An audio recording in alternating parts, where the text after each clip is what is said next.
In this video, I'd like to show you how I made this handcrafted book. This book has end pages that were imported from Israel. It has bookfold signatures. Yes, each little booklet inside is called a signature, that were hand sewn. And the cover itself was also handcrafted. After writing the book, the first thing you need to do is print it. And we have to print this book using the bookfold option for a multi-page book. And in particular, I'm using what they say sheets per booklet.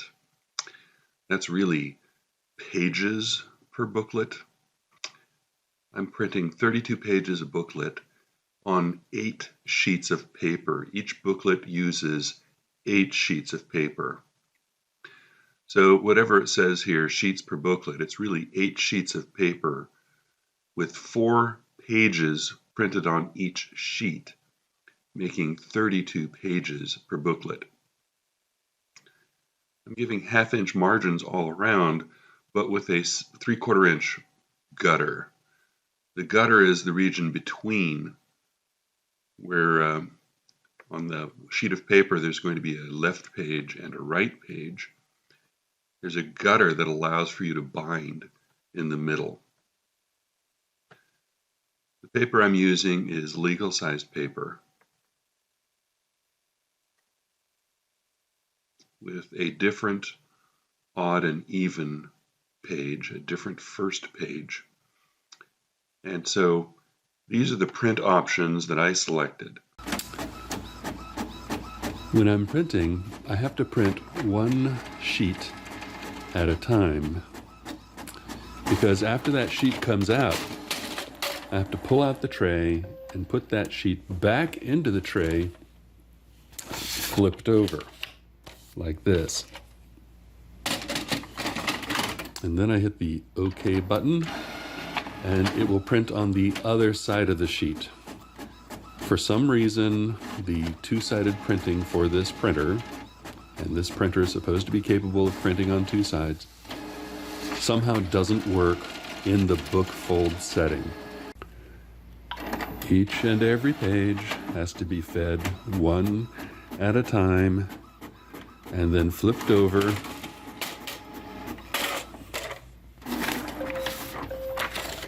placed back into the tray,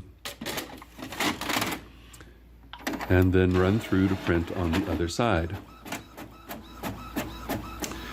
Each 8 sheets of paper will make one signature.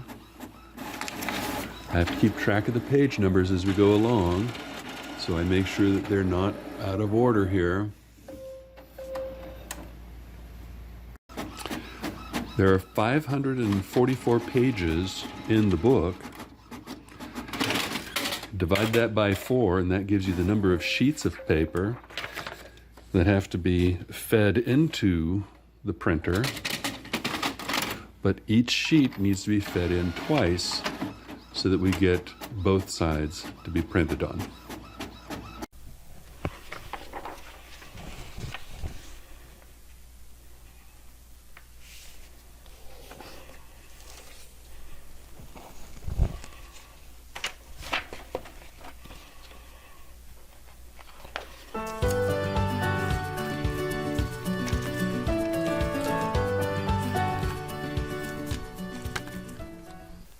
After printing, the next step is folding the signatures. A signature is a portion of the book block. In this particular book, each signature has 8 sheets of paper. Each sheet of paper has 4 pages on it. We fold them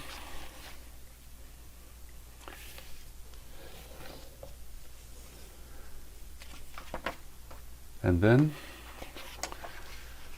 we combine them together.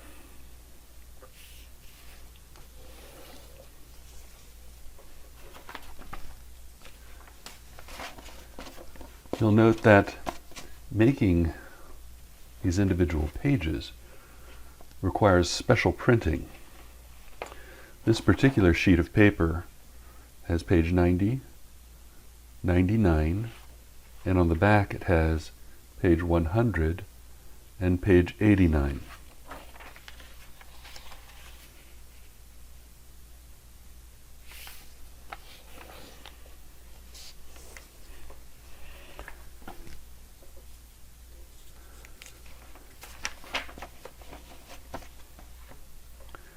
Each and every single page in the entire book, 544 pages, divided by 4 for the number of sheets of paper, requires folding.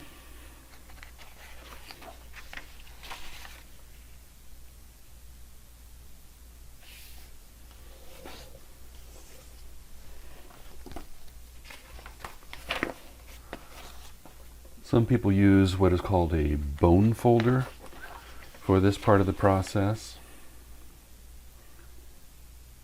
for pressing down along the fold. I use my fingernails.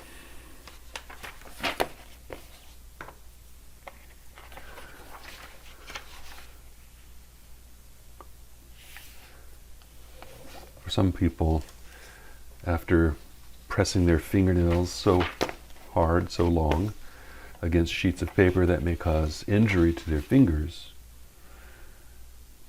For me, I've never noticed any problem. Once I've finished folding a signature, I stack it with the other signatures and then move to the next signature. After folding the 17 signatures of this book, 136 sheets of paper, it forms the book block. It's good at this point to press the book block between something hard. I'll use these canvas panels. A lot of people use pieces of wood.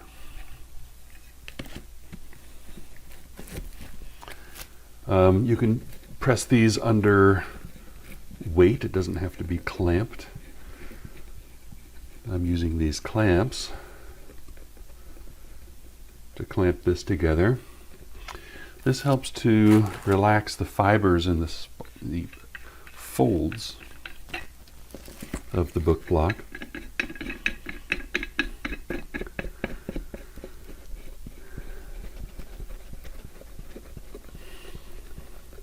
Just keeping it under a heavy weight, a stack of books, for instance, or some iron weights would do. Letting that rest for about an hour or a day should help to relax those fibers and make other parts of the book making process easier. After we've clamped the book for a period of time, the book block, it's time to punch holes in preparation for sewing the book block.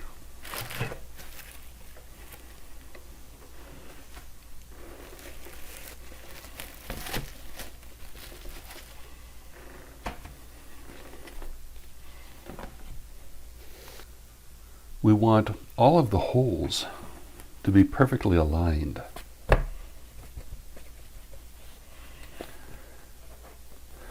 And to accomplish that, we need to make marks.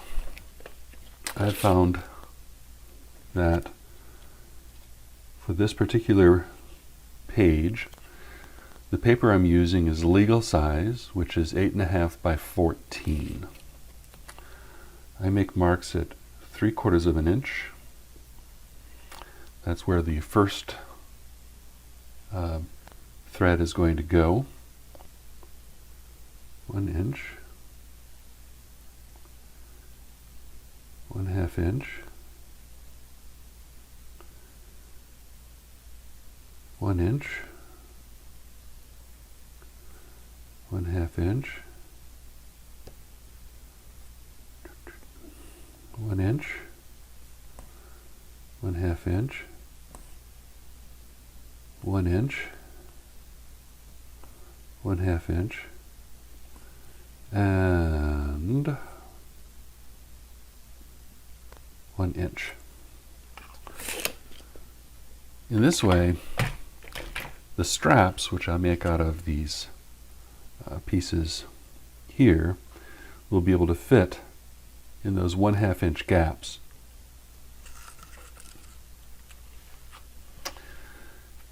We need to line the book block up so we can mark the location where each of those holes needs to be made.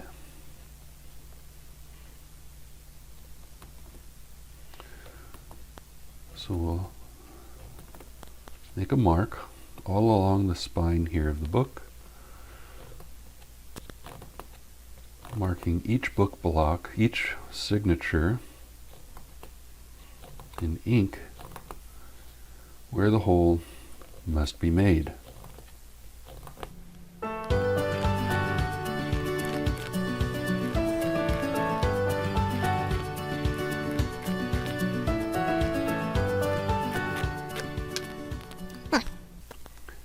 Each signature has been marked exactly where we need to make holes.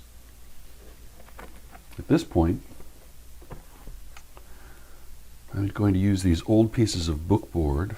You can see that I've used this a number of times for punching holes. We have on each of these signatures, you can see that we have a place where the thread goes in.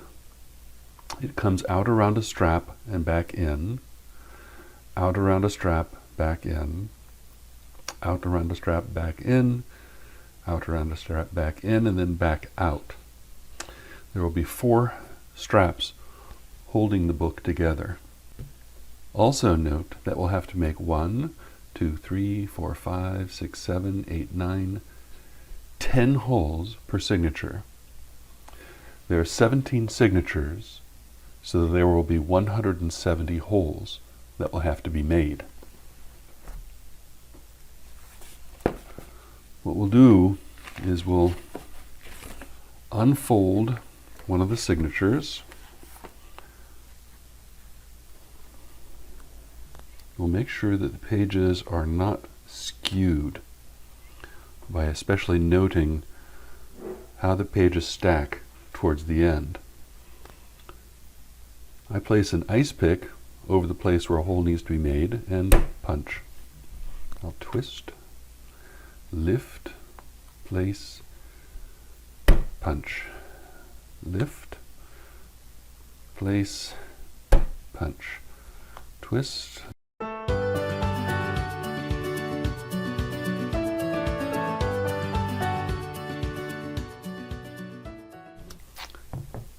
When that's done, we fold it again and place it to the side. Then we work on the next signature. We unfold the signature, place it neatly, making sure that the pages are not terribly skewed.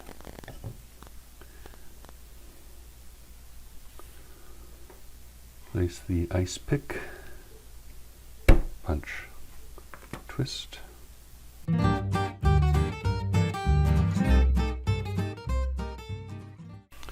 If you aren't careful, the holes don't go very close to the fold. You want the holes as close to the fold as you can.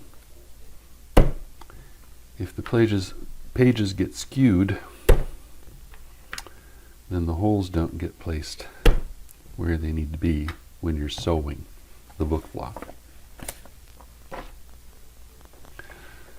After punching all of the holes in all of the signatures for the book block,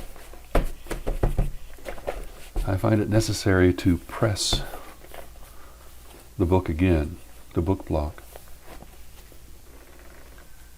And so I'll clamp it between these pieces of canvas panels. overnight.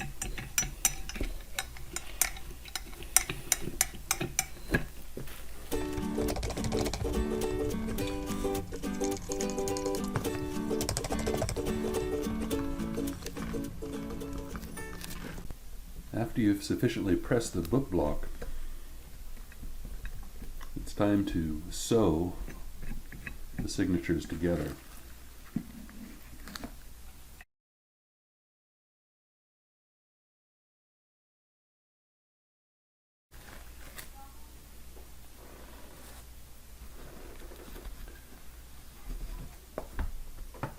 There are compressed signatures.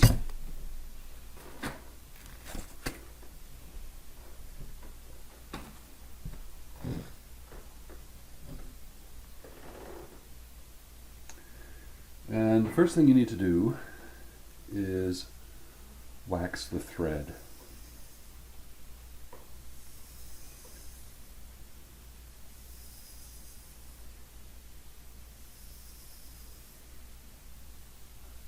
Doesn't matter what kind of thread particularly, but it needs to be a strong thread.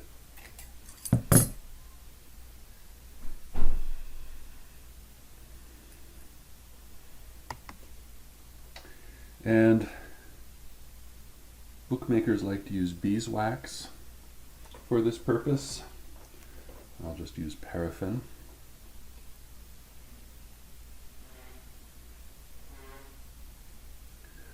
So we need to run the thread across the paraffin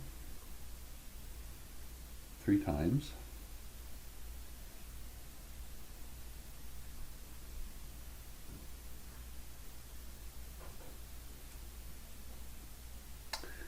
One time is definitely not enough.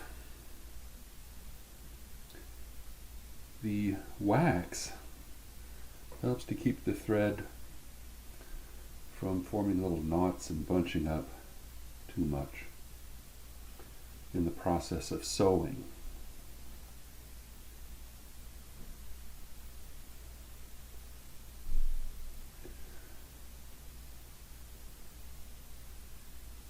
And so while beeswax has good properties, paraffin isn't bad.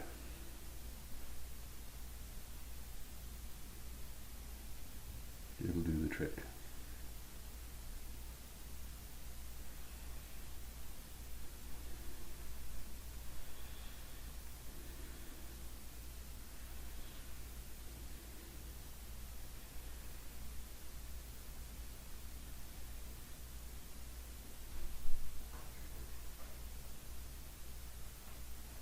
There.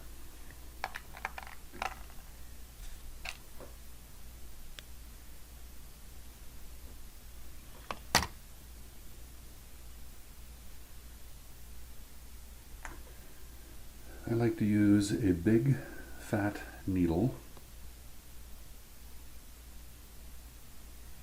for this purpose.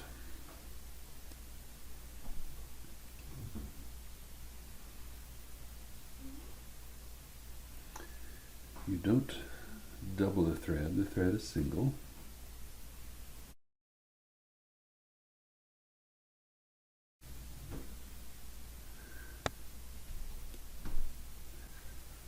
There. We also need 4 strands of riband.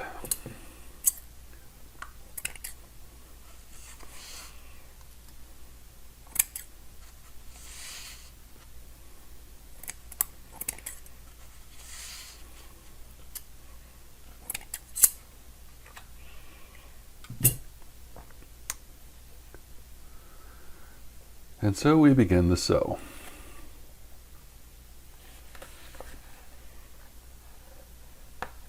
Going through the holes that we punched earlier. Now the thread needs to go just about all the way through.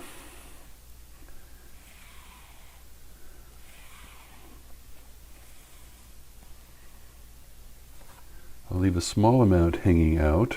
Doesn't have to be very long.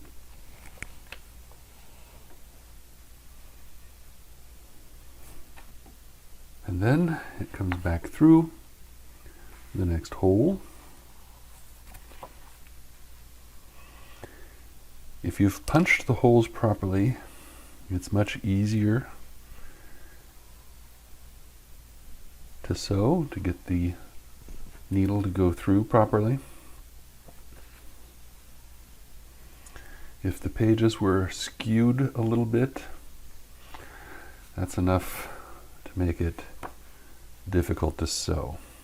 At this point I need to put in one of my ribbons.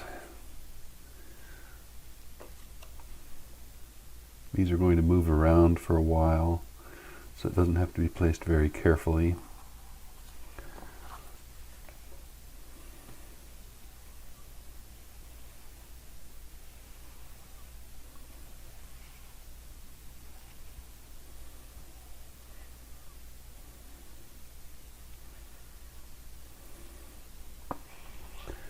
The ribbon is going to be held on by the string eventually. We only want a few inches on this side and a few inches on the other side.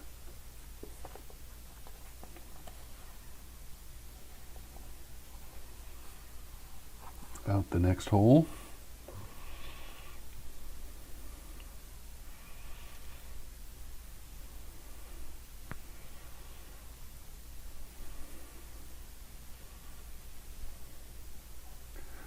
How much string do you need? You need about as many signatures as you have times the length of the spine of the book. So I have 17 signatures.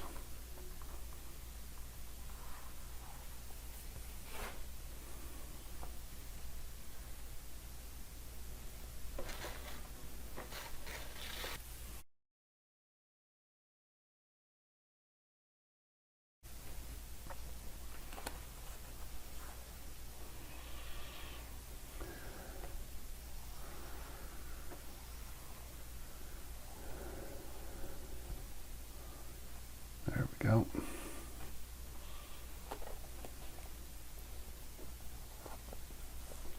Out the next hole.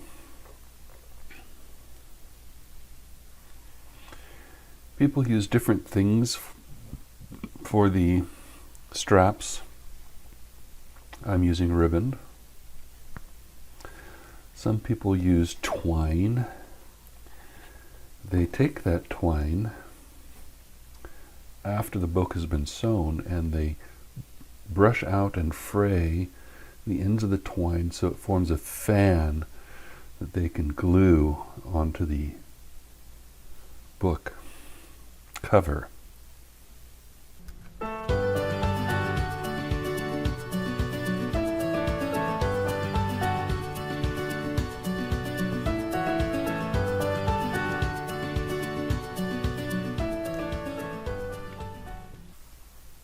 As you can see, sewing the book takes a considerable amount of time.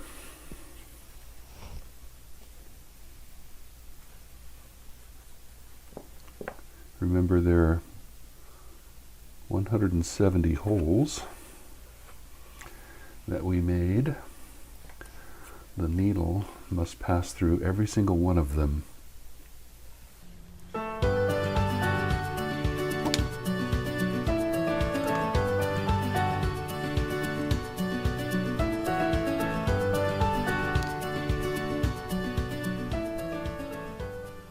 Once you have the thread all the way through, you can pull on these strings to tighten it, but you need to pull out this way.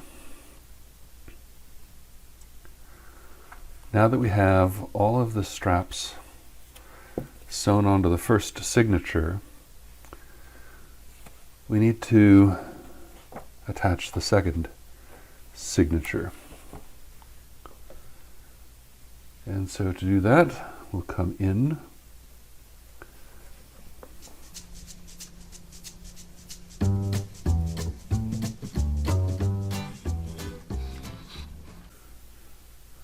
and then out through the hole.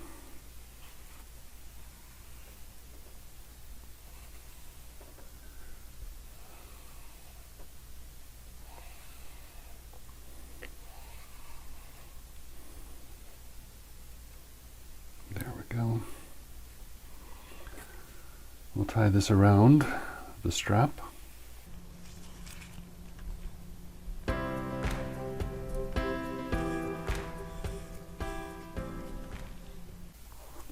And then out the next hole.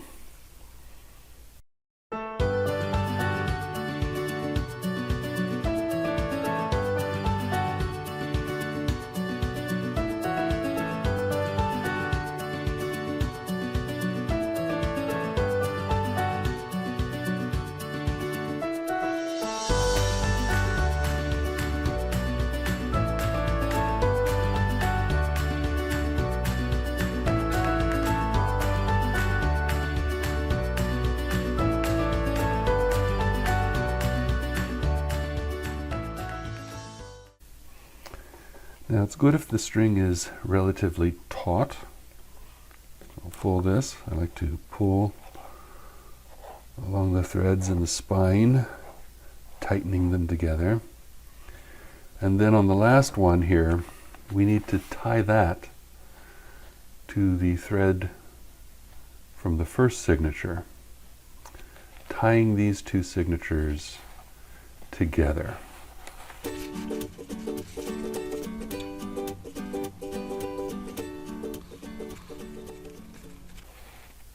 Try to make them a little snug if you can.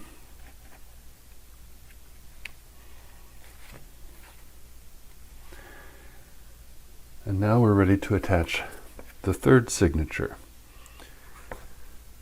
This third signature will be the first one where we apply the so-called kettle stitch.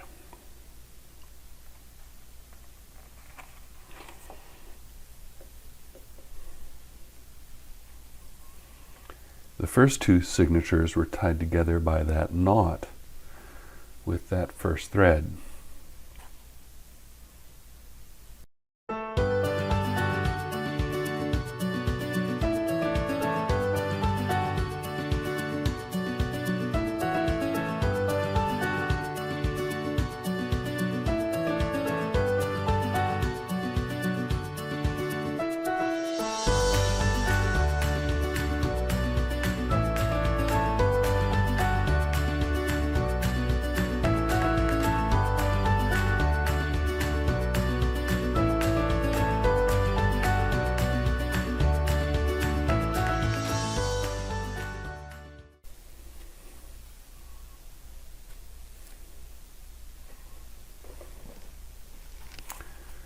Now at the end of the third signature, we need to tighten it.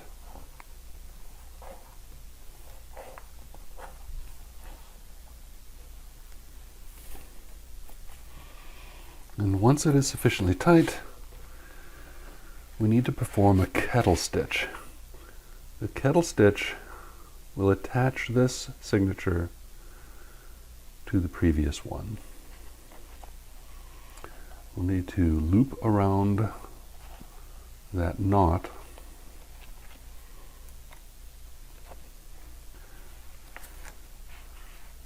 and then up between the threads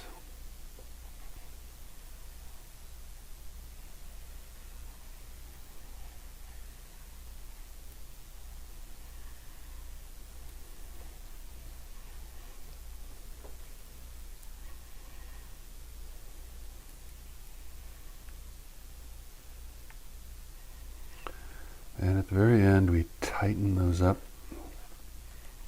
so that all of those three signatures are then tied together. After that, we just tie on the next signature at the end of each row of sewing.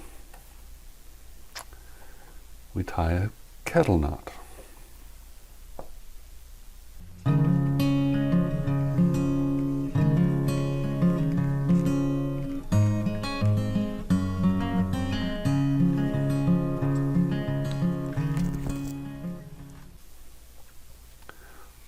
On the very last signature, we just tie a double kettle knot, and that's it.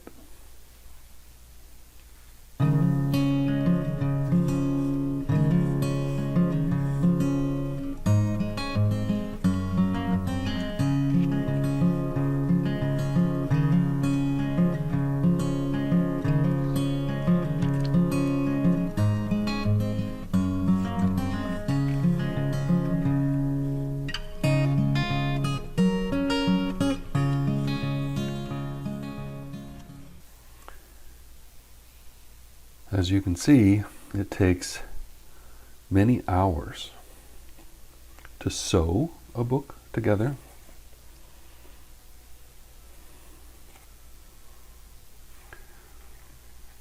Especially a book of this size with 17 signatures. We're down to the last signature, and so I thought I'd show you tying the last signature knot. We begin as normal. A lot of people use more complicated stitching techniques that I'm using here. They tie a lot of additional knots here and there.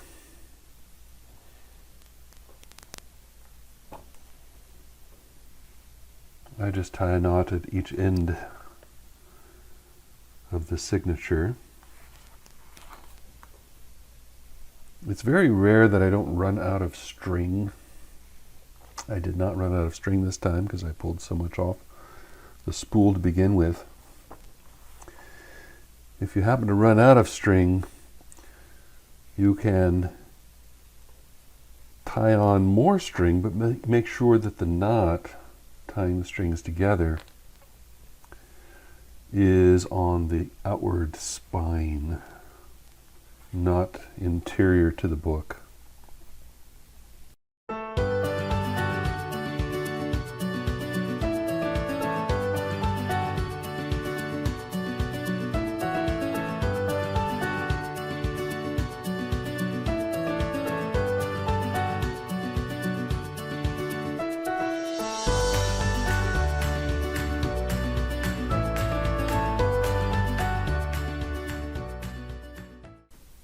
To tighten the threads, pulling this way on the end here, and now the final 2 kettle stitches where we loop around the knot on the previous signature.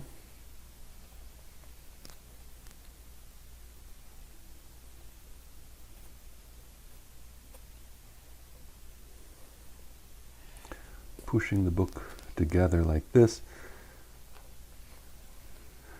and we make a double kettle stitch on this last one.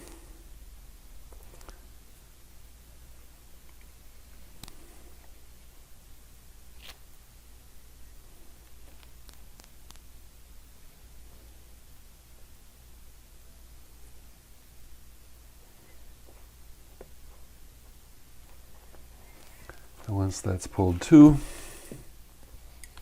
we're ready to cut it apart.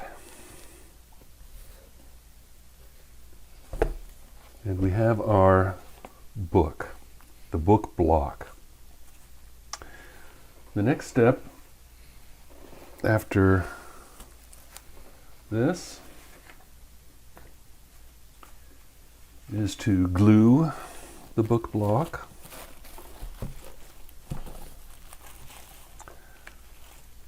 Leave some room like this.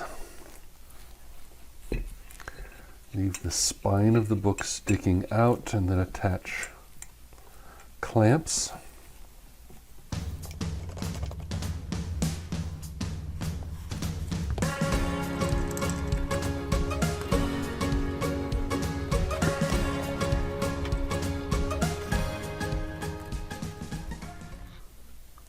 out the straps a little bit.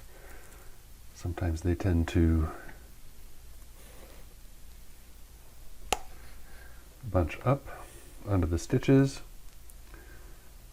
Now, I'm going to put out a significant amount of glue here.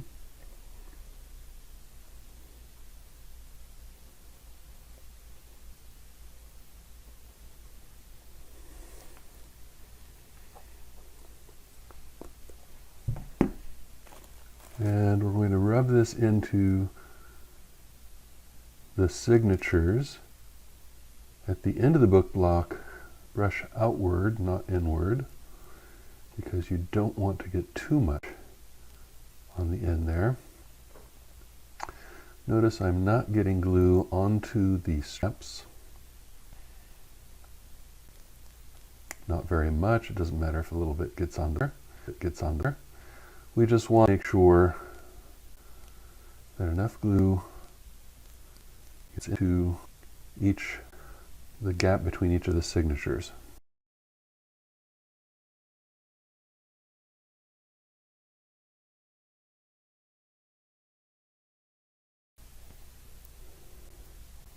It's okay if this thread gets glued down. In fact, that's kind of a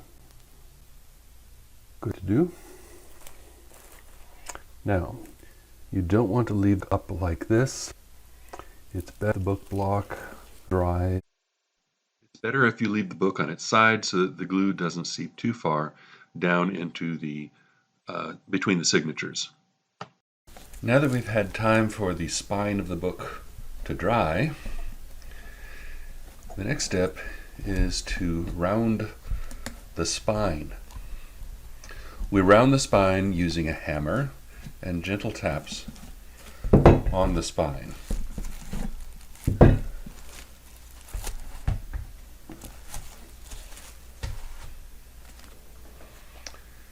So for this purpose, we have a small hammer and we tap on the edge of the spine, moving perhaps a little bit outward.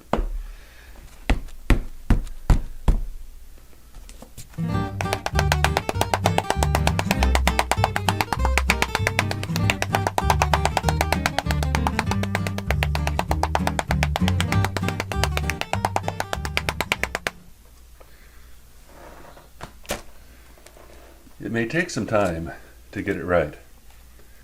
After the spine has been rounded, the next step involves sandpaper. You might be able to tell by looking up close that the pages are not even. The way that we have made the book folds makes it so that there is a jagged edge. And we want to smooth that down using sandpaper.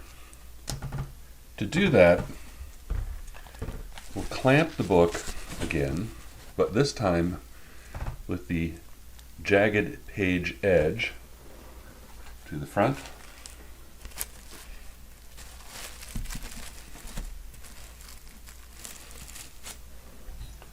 Using our book clamps. Any kind of clamp will do.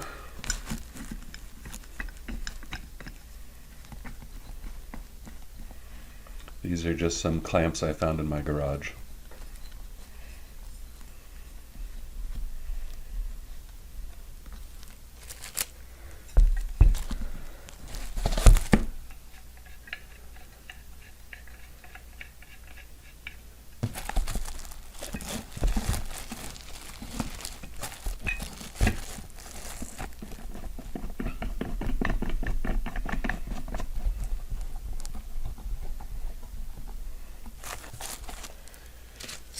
We'll use different grades of sandpaper to sand the edge, which I won't do here.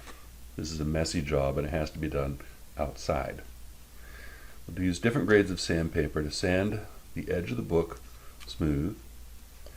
Some people go really nuts about this process and sand the pages to a smooth, almost mirror finish, up to like 2000 grit sandpaper.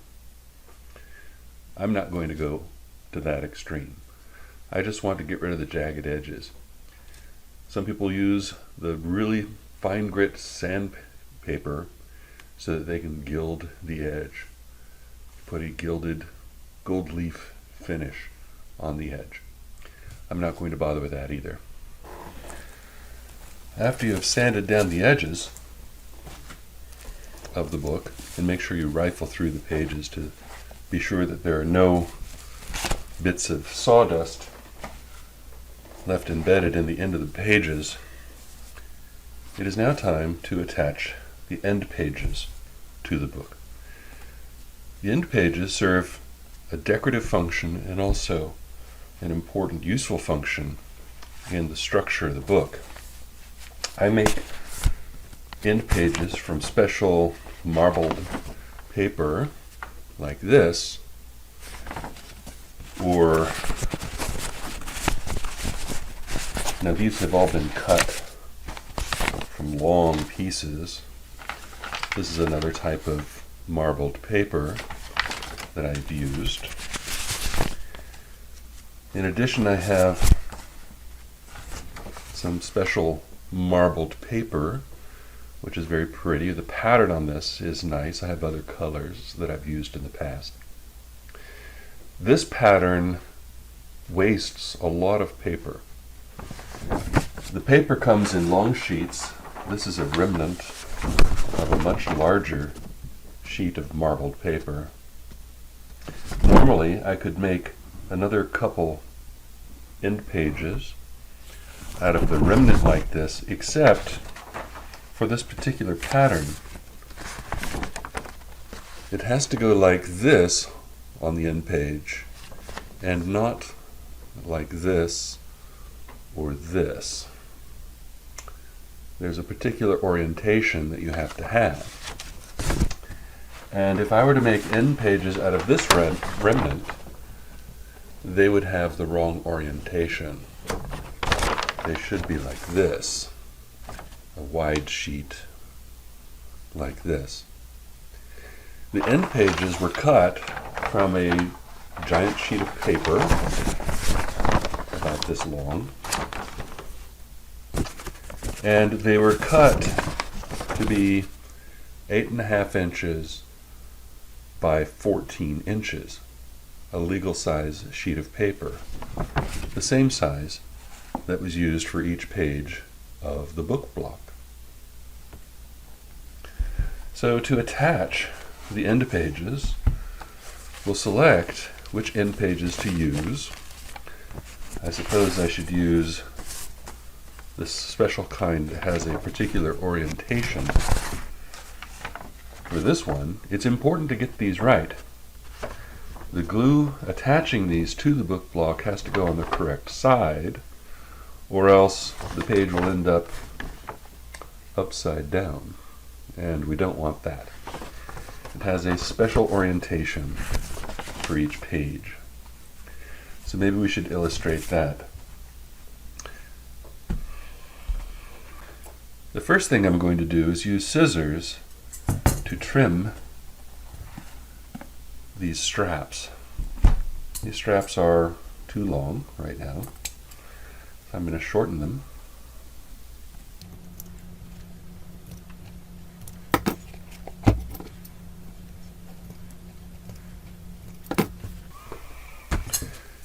And after we've cut the straps to the right length, it's time to glue end pages. This end page needs to be glued here.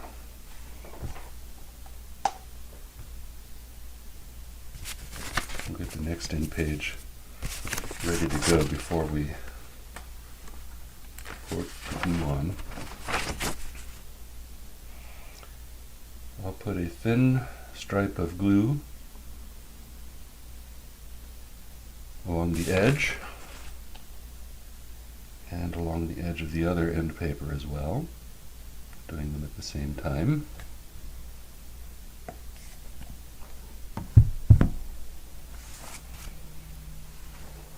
Then I'll smooth the glue with my finger making sure to spread it towards the spine and giving it a uniform thickness, not too terribly thick.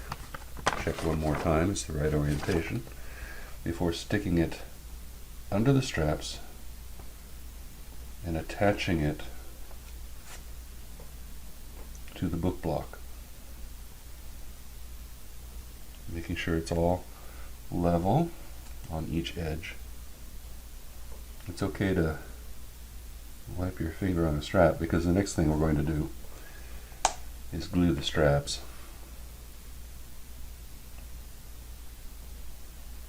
to the end page.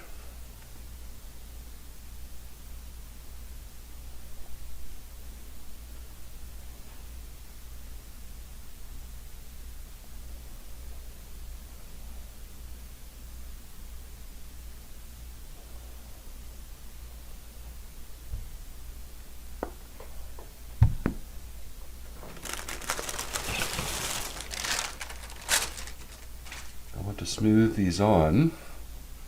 It helps spread the glue. And I'm going to put down a piece of wax paper, turn the book over, and do the same for the other end page.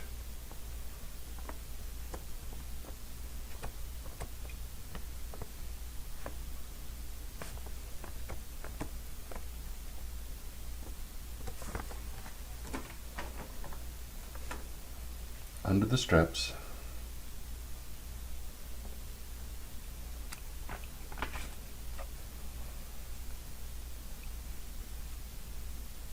and then evened out.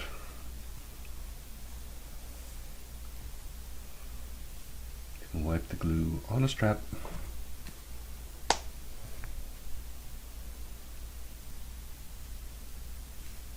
and then glue the straps.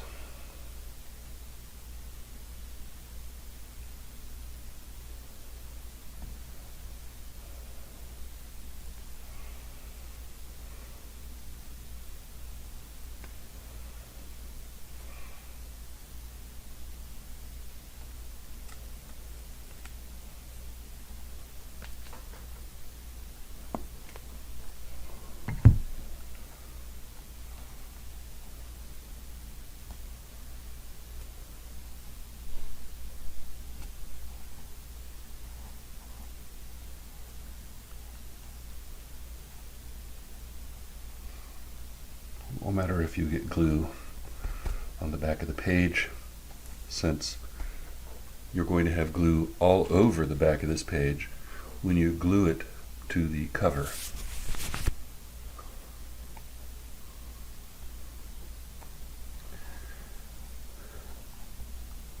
To make sure that this attaches correctly,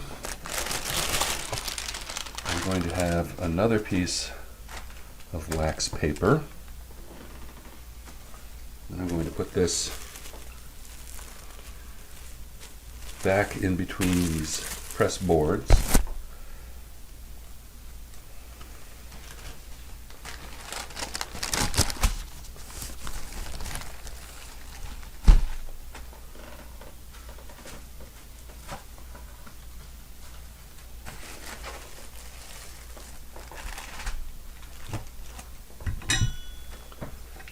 And that will press and hold the pages together tightly while the glue is setting.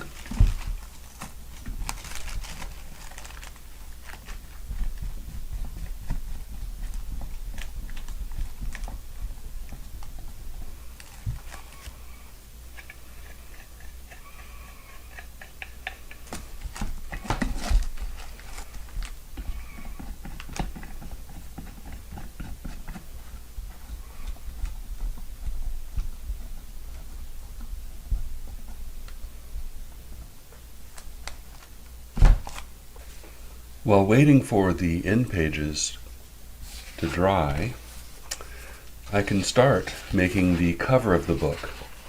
So I'll start with these pieces of book cloth, and they're going to be faced down like this. The middle black piece is for the spine of my book. It's going to form the spine. The front cover I've designed to be gray, and the back cover I've designed to be a navy deep blue. And for my particular book, these colors are symbolic, at least the gray and the blue are. My book is about two men born in Virginia who served on both sides of the American Civil War. The South wore uniforms that were gray. They both wore gray uniforms for the first year of the war. They both deserted the Confederate Army, both went north and joined the Union Army. So the back cover is blue, the color of the Union side uniforms. So the colors that I've chosen for the book are symbolic of the change from Confederacy to Union. We can make these by taking a bit of glue on the back side of the block covering the spine and putting a bead of glue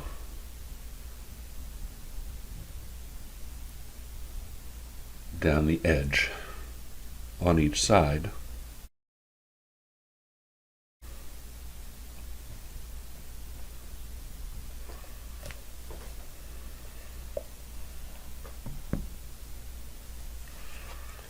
We spread the glue to a uniform and thin layer.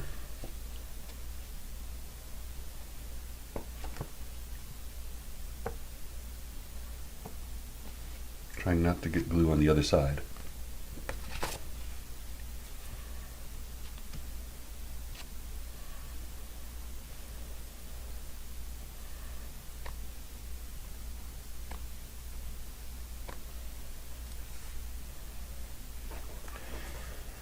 And then we attach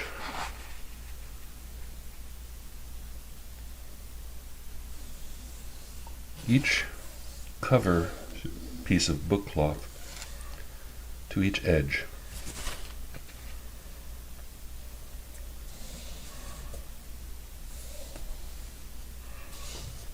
We try to make this as even as possible. I should be using a piece of wax paper underneath.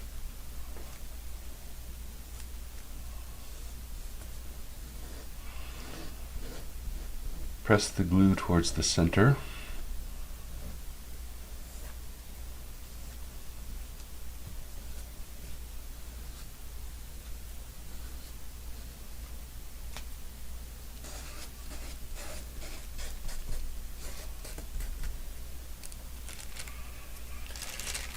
Now, if a lot of glue has seeped through,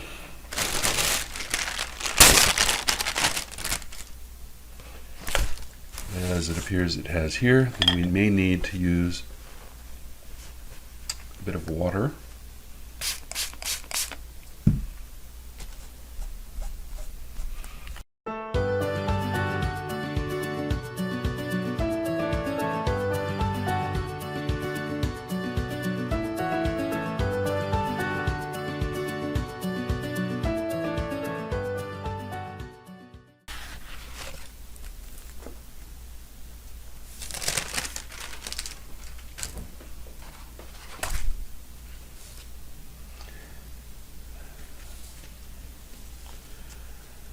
I like to get the edge straight, if at all possible. There may be a little bit of leeway to move these around a bit while the glue is still wet. And we want to avail ourselves of that opportunity to make the edge straight.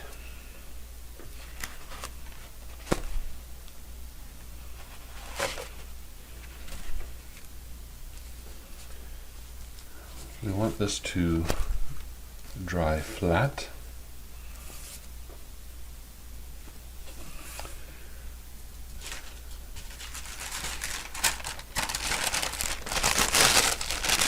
put a little bit of wax paper over the top and weight it down with a book. And now we let this dry as well. Now that we've glued the cover pages to the book block and prepared the book cloth, there are a couple more things that we need to do before we combine these. One, I'd like to add a little ribboned book holder, placeholder, to the book.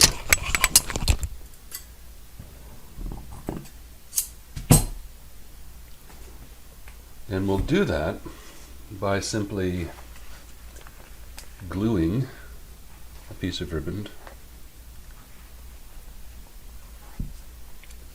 to the spine of the book. Make this a little longer here.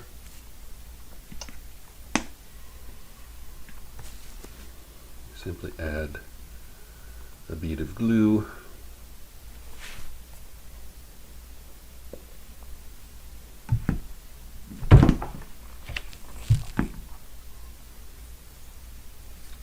and glue the ribbon and glue the ribbon to the spine. We also need to add a pull tab. Some people put a pull tab on both ends of the book. I'm going to put it on one end of the book. The pull tab will be made from a piece of black cloth, which needs to be squared away in a rectangular shape.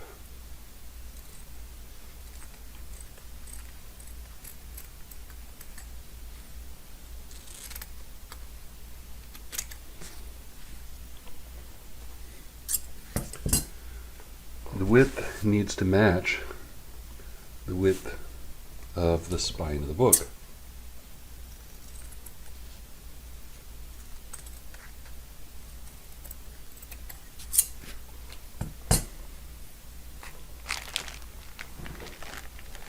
In addition, I'll need a little piece of white, thick thread.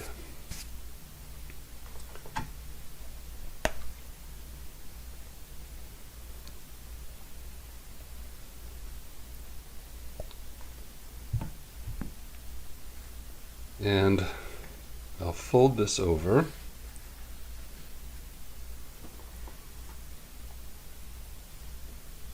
like this and squish the glue up into the crevices.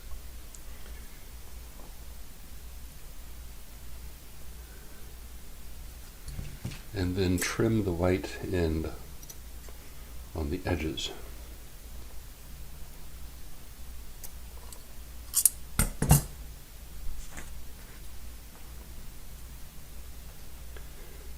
After that, we'll spread glue on one side.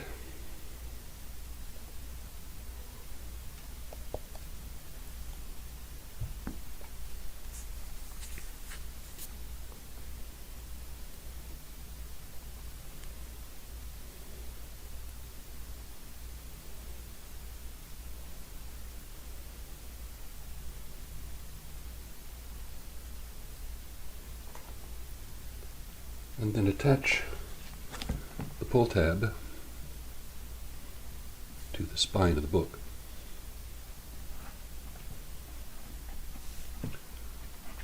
Smoothing it as flat as possible.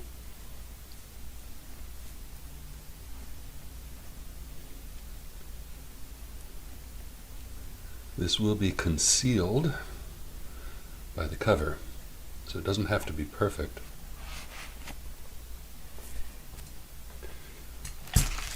We don't really need to wait for the glue to dry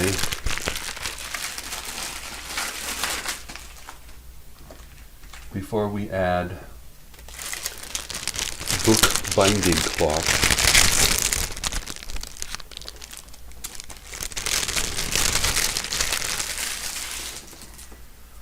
This book binding cloth will go around the spine and overlap on each side.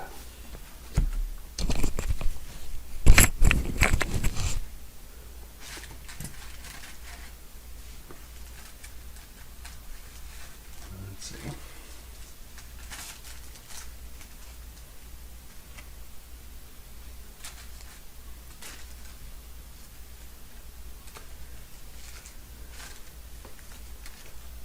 So we'll have to get the length right and the width right. The width needs to be about 5 inches. And it needs to be a little bit less than the height of the book. Let's see. That's good.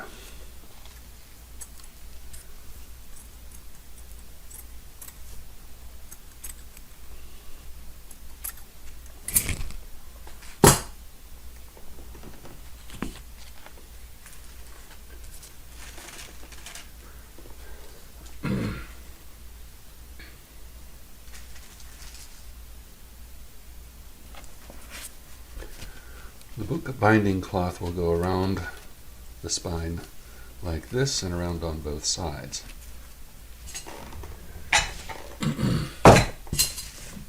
I would like for the book to stand vertically, and so I'm going to place the book between some other books.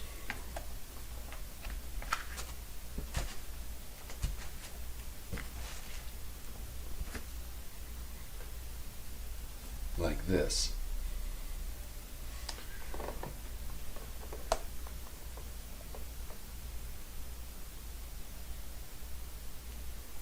We'll glue the spine on first and then work on the sides.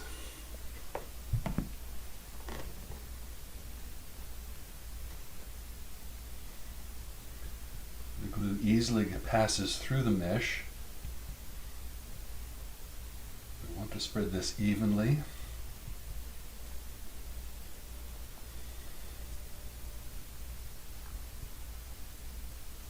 All along the spine, and eventually all along the sides as well.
There. Here is the book cloth that will form the cover of the book. And I need to reinforce the spine.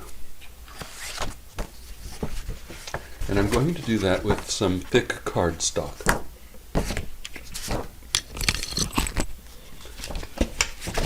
My book is 1¼ inches wide.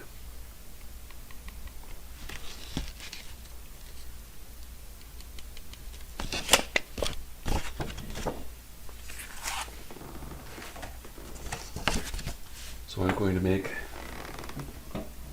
a strip of cardstock that is 1¼ inches wide.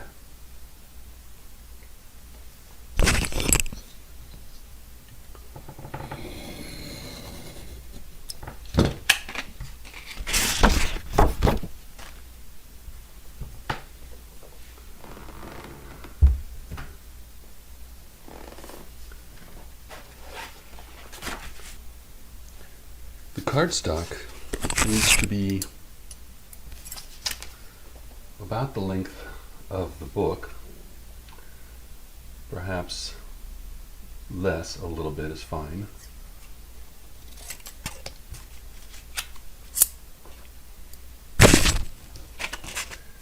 And we need to center this and glue it right onto the book cloth that is designed for the spine.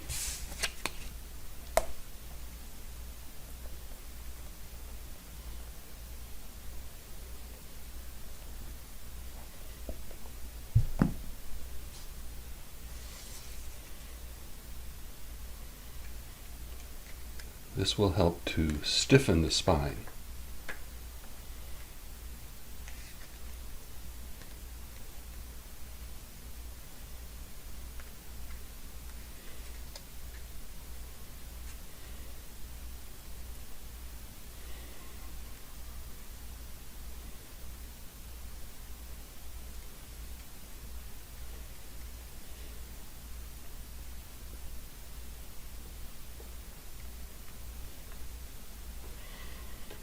We'll center it and just stick it right onto the book cloth.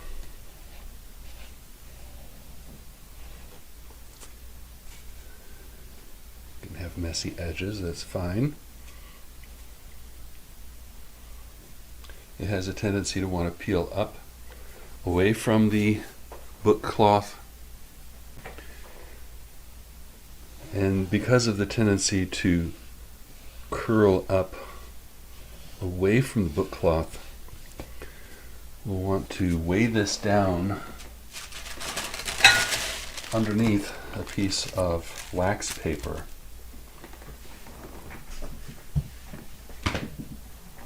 Underneath some heavy book or 2 or 3. Some heavy books like that. One thing that is required about the tab here for the bookmark, this little piece of ribbon for the bookmark, is it will begin to fray unless we melt the end. So we have to melt the end a little bit, hopefully in a nice linear fashion. And that will prevent the bookmark from fraying. We can start cutting the book board for the book covers. Now, the book was printed on legal size paper, which is 8.5 by 14, and then folded. So each page is 7 by 8.5 inches. The book cover needs to be a little bit short of the edge and go beyond the end of the page. So those will still be 7 inches wide. They'll jut over about 1/4 of an inch and be about 1/4 of an inch short. But they'll need to be more than 8.5 inches. I'll make them 8 7/8 inches. So we need 2 of these, 7 inches wide. So I'll mark 7 and at 14.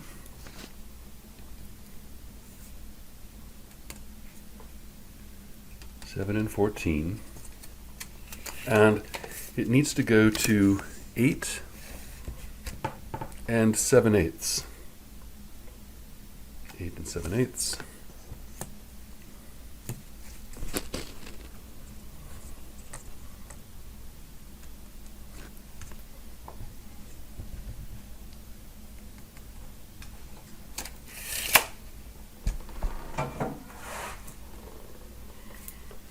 Bring out our square.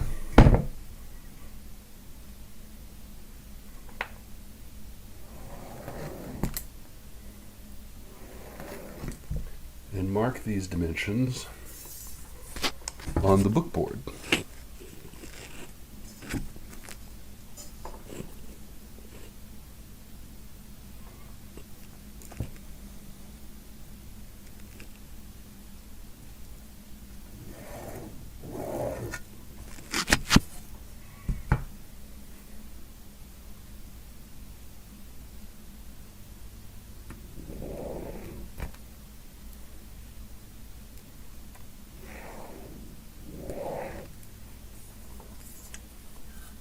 we'll need to cut this initially with our utility knife.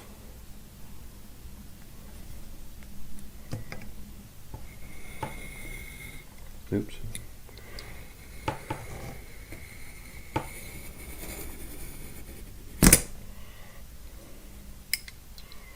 And we'll have to pass over the book board a good number of times.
This particular board is called Davy board.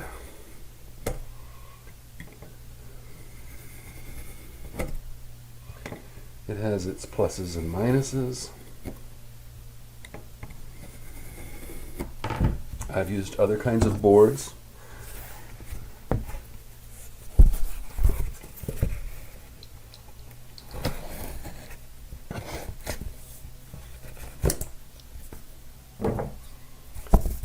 And now we're down to the two pieces that will form the ends of the book.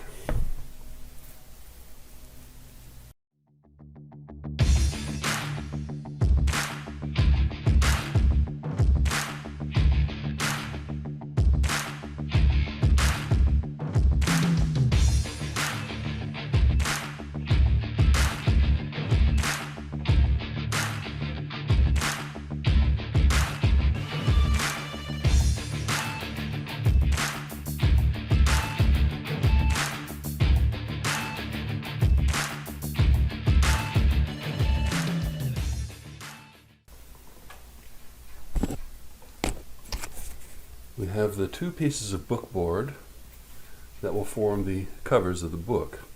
These will be glued to the book cloth.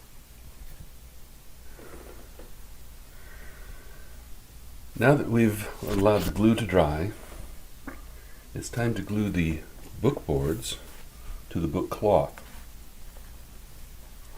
To do this, we want the book board to be a little bit above the base here. It's going to be a little bit above and stick out a little bit beyond the end of the book. And so we're going to need to measure that against the cloth itself. So I'll do this side first. The book board to stick out something like that. So I'll fold up the book cloth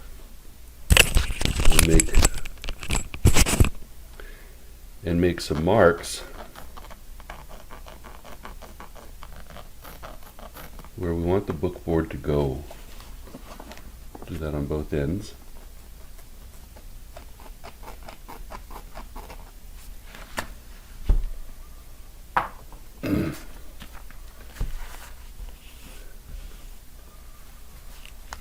And we'll do that on both sides.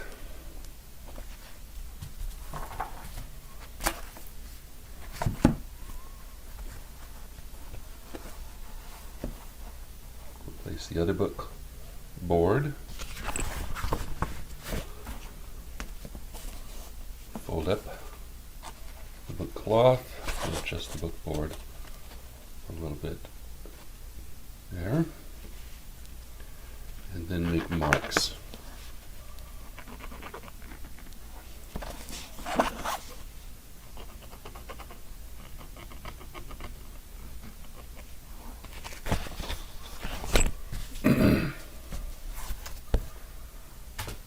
the story. Measure twice, cut once.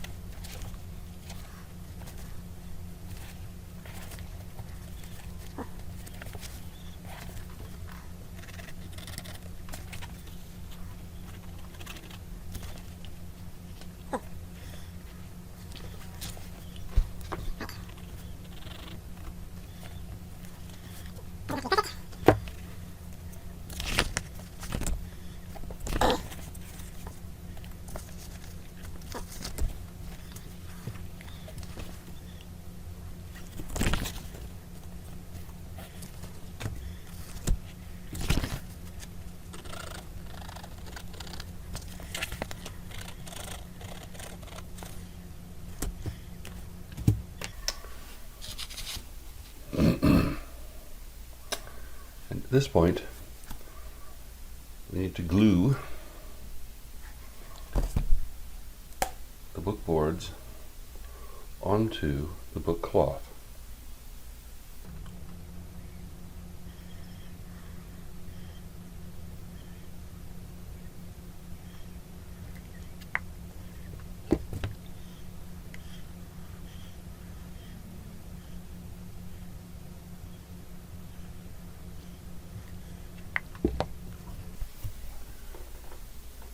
Need to smear the glue all over the book boards.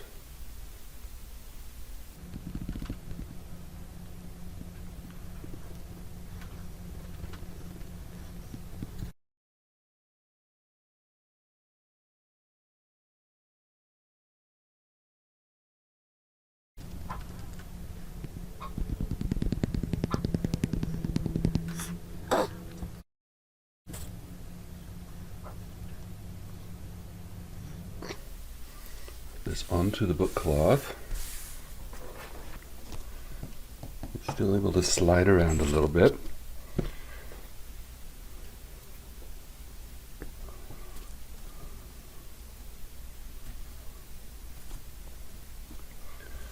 But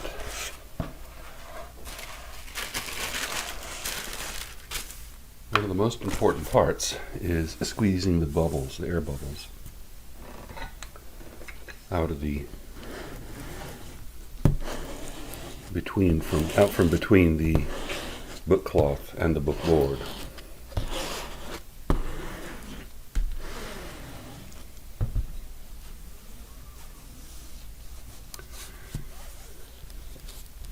This particular kind of book board, the Davy board that I have, makes it fairly easy to do.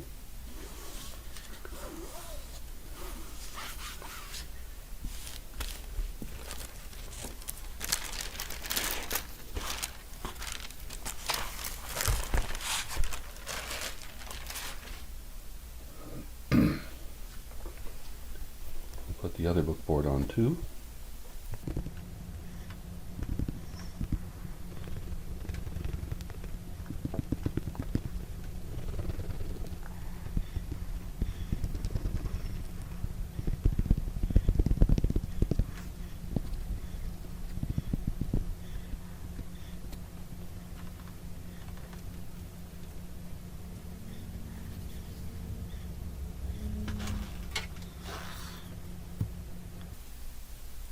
I want the book boards to line up.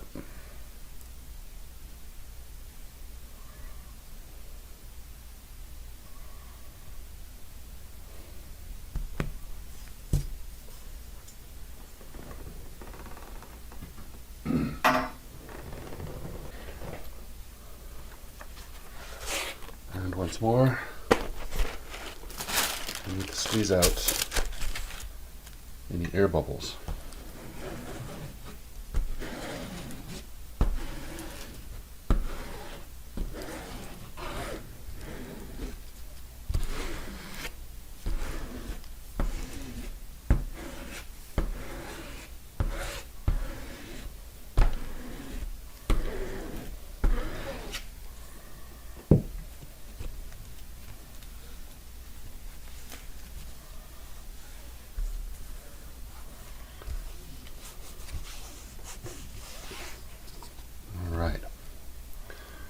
Now,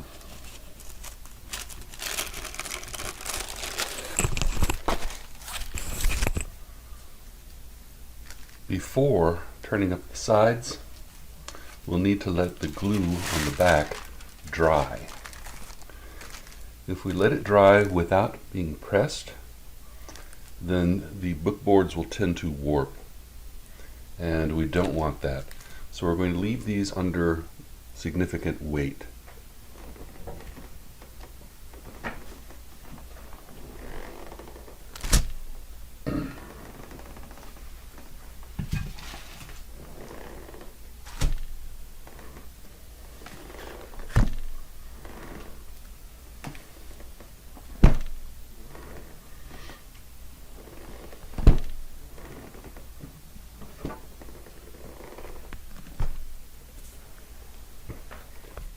Now that the cover cloth has dried, it's time to snip the corners and fold up the sides. So, first thing we'll do is snip the corners. We need about the width of the bookboard gap between the corner and where we cut. And we cut diagonally across the corner, taking off a little bit. A little triangular piece has to be cut off from each corner at the best approximation to a 45-degree angle. It doesn't have to be exact. As long as it's in a straight line, the corners will fold up and form a nice crease. They'll come together on the other side. There. We're going to fold up the long sides first.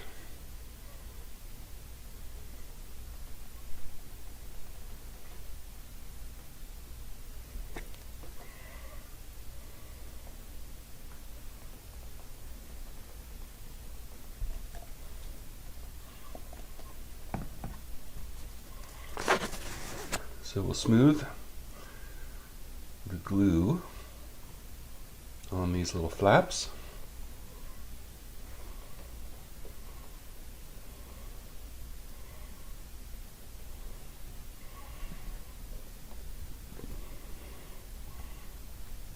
Making sure to go out to the edge and all the way in.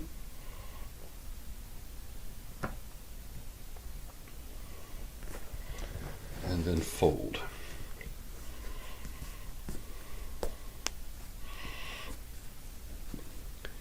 It tends not to want to stay, especially with too much glue. It's okay to smear a little glue onto this book cover here. We'll be covering that up anyway.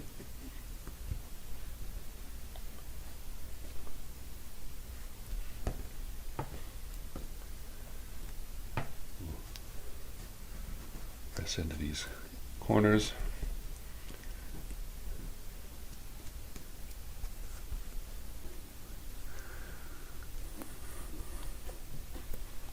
And keep pressing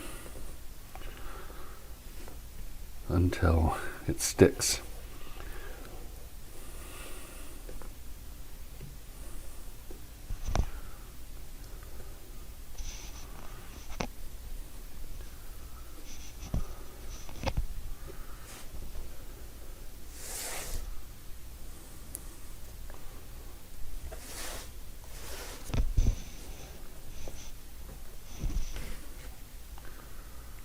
We'll switch to the other side.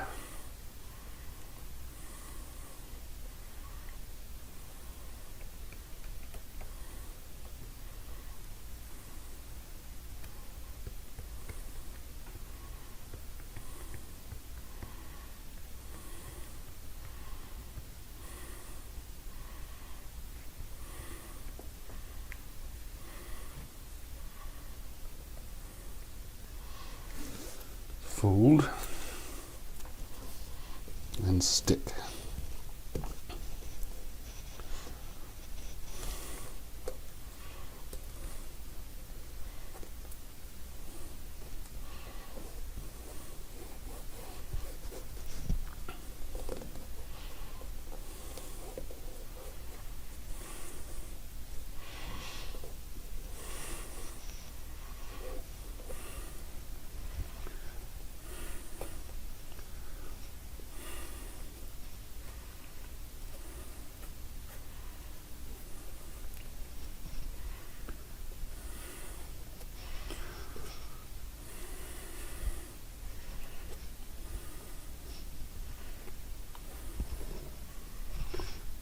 sure each side is firmly down.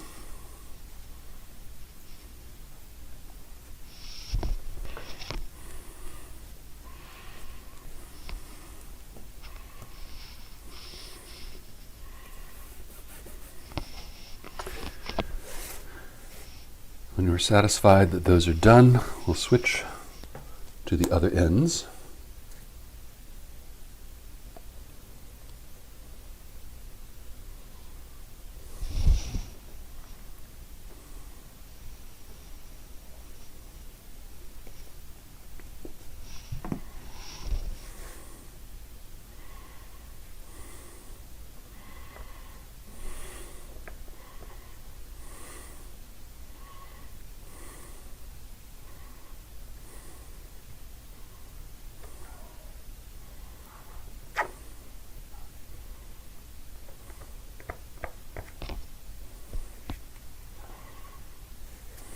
Make sure to crimp in the corners.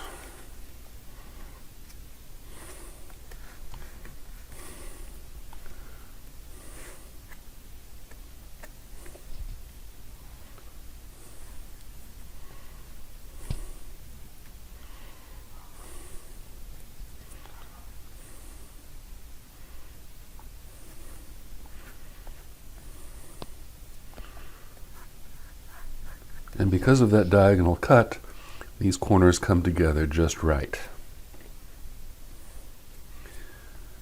This may have been a little long. All of this edge will be covered in the end anyway.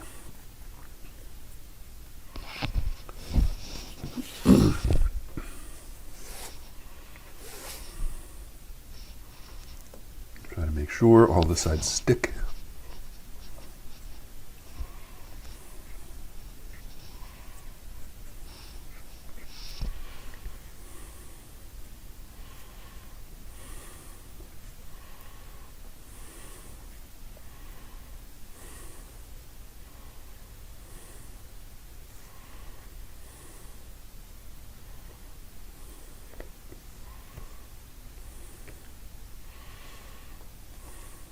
Crimp in these corners.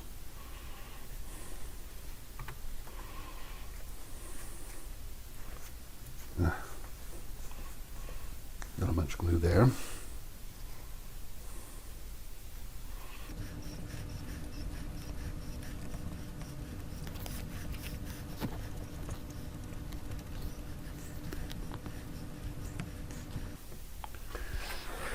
And this completes one book cover. What remains is to attach the book to the cover. But first, we need for this glue to dry, and to do that, we'll cover it once again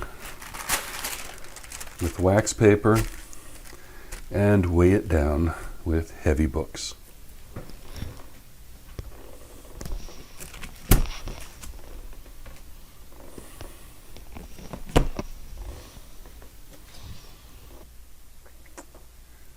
It's time to wed the book block with the casing.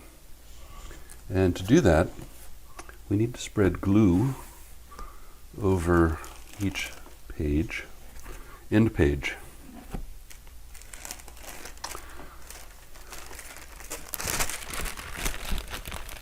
So that the end pages don't become glued to the rest of the book block, we have to put wax paper in between before we spread the glue.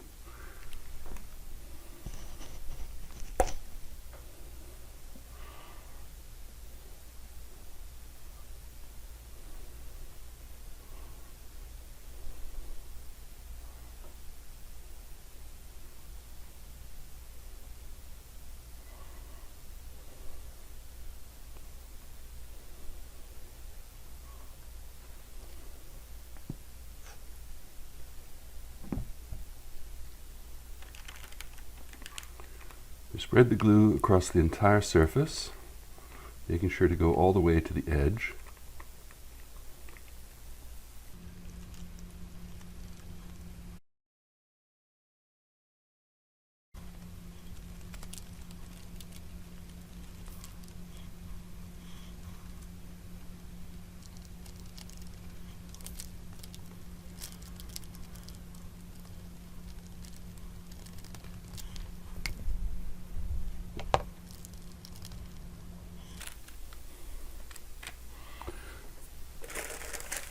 Once glue has been spread across the entire surface, because glue gets onto the wax paper while spreading, I like to replace that wax paper with one that doesn't have glue on it before pressing it onto the casing.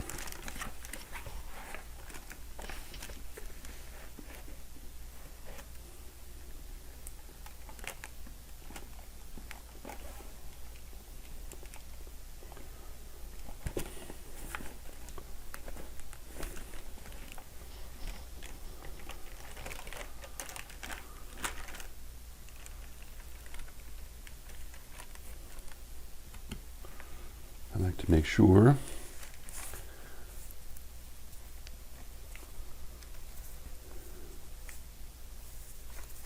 the end paper is in good contact all the way across the surface.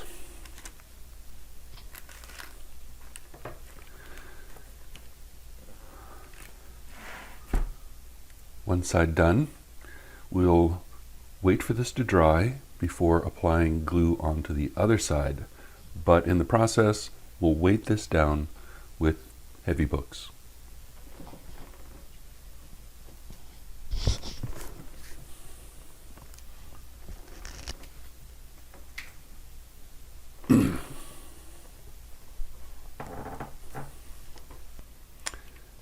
After letting the one side dry, I went ahead and glued the other side. It may look like a complete book, but it is missing a number of features. One thing you'll note is how we don't have a very good indentation along this ridge right here, which is good for allowing books to have the flexibility to open and close. We're going to make that much more pronounced by putting little skewer sticks and putting them under weight, forcing this to be reinforced. But before I do that, I would like to add a book label to the spine of the book. For that, I've printed out a label,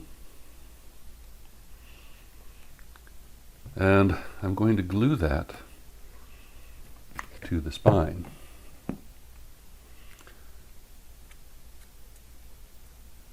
So spread the glue evenly across the entire surface of the label.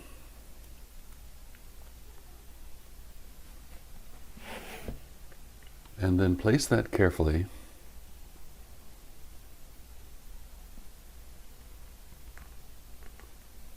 onto the spine of the book, smoothing it down.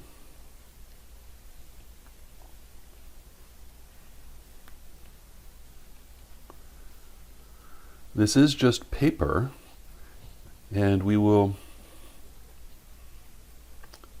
protect this later by adding a layer of plastic over the top of the label.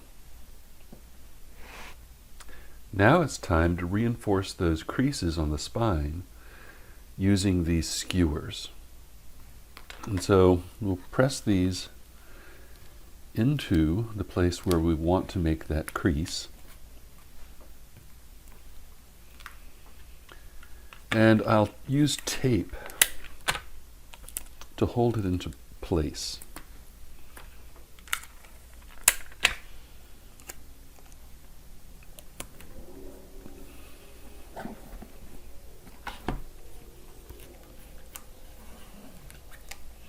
And we'll have to do that on both sides of the spine.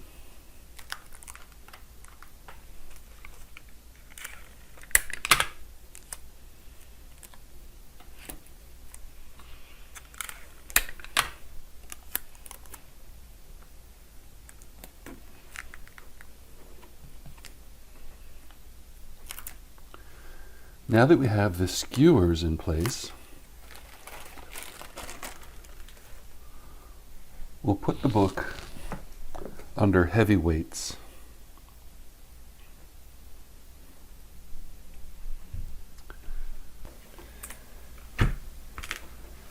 And we've pressed these little grooves onto the side of the book. It's time for the final step in the creation of this book, and that is putting a little bit of plastic over the label. And for that,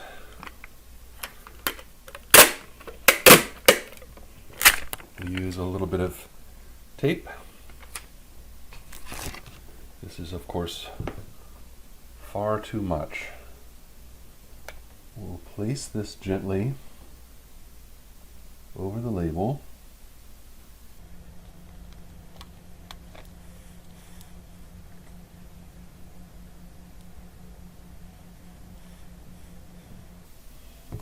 And then trim it.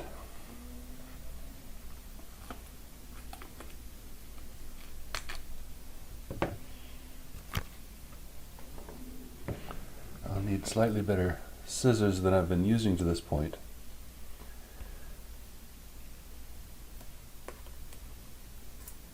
I don't know how old those scissors are that I've been using.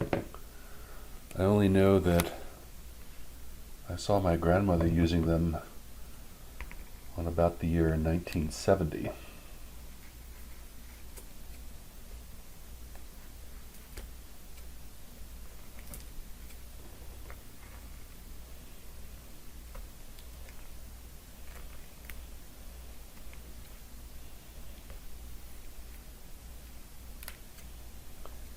There. Now, the book is complete. It has end paper imported from Israel. Took half a decade of research to write the book. I had to learn technically how to print, how to fold, how to punch, how to make the book. And now the project is finished. And you can imagine the cost of such a book. How much time did it take to make this book? To physically make the actual physical copy of the book. I filmed this over the course of about a week. Now, I have other jobs and do other things, so I wasn't full-time making the book. However, it may take 3 full days to make a book like this. 3 days of work. We're talking about a significant investment in time. In terms of the cost of the materials, it may not be so great. I believe that it costs about $25 just for the ink to print this book. And one of the reasons why it's so expensive to print is it has 100 figures, many in color. And we can see some of those right up at the front of the book.